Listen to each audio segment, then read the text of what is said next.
Oh, may gagawin na naman tayong bago, guys. Ito yung binigay na sample. Pangit, di ba? Oh, wala sa sentro yung butas. Yung kasamahan ko dati ang gumawa nito. Ito yun.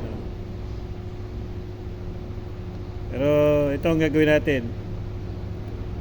Bale, ito yung materyales. Ano ito yung materyales? Bilog. Sa torno lang natin ginawa ito. So torno ko lang ginawa. Nakagawa na ako nito dati, pero papakita ko sa inyo kung paano ko ginawa. Nakagawa na ako ng nakaraang linggo. Ito na yon. Nabutasan ko na rin kahapon. Yan. Pero papakita ko naman sa inyo kung paano ko kukunin tong nakadegree na to. Papakita ko sa inyo maya maya. Gumawa ko ng tools para doon sa nakadegree na yon. Ito yung ginawa ko. Yan.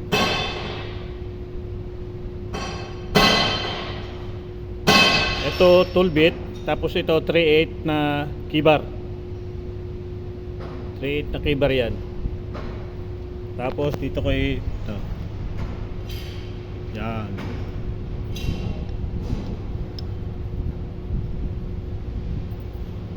Yan yun. Kung mapapansin nyo, may pinaka parang packing. Sira na kasi ito. Ginagamit kong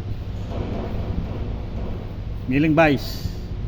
Loose thread na dito banda sa dulo, kaya may packing. Ano. Tapos meron tayo nito.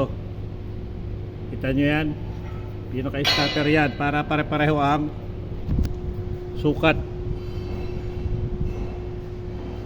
Ano yan, para pare-pareho ang pwesto ng sukat. Sa pagbubutas gamit ko rin yan para pare-pareho din ang sukat, ang layo ng butas niya pa. Kaya malaking tulong talaga yan kapag nagmimiling ka pag may ganyan.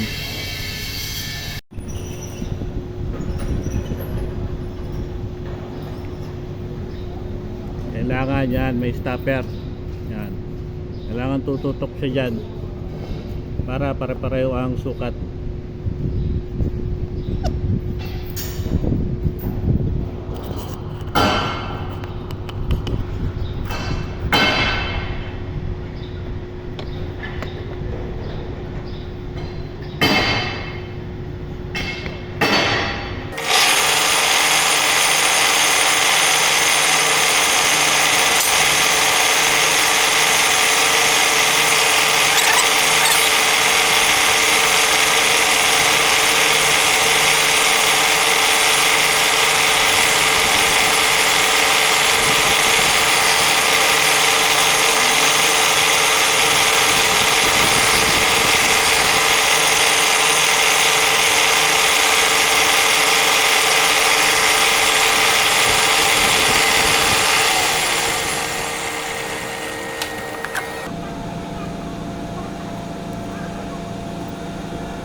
Ito na, guys. Yeah.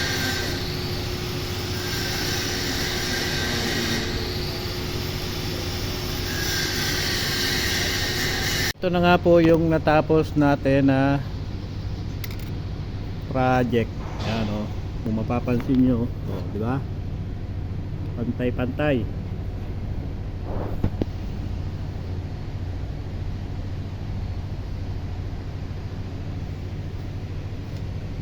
Kaya importante meron kayo nito.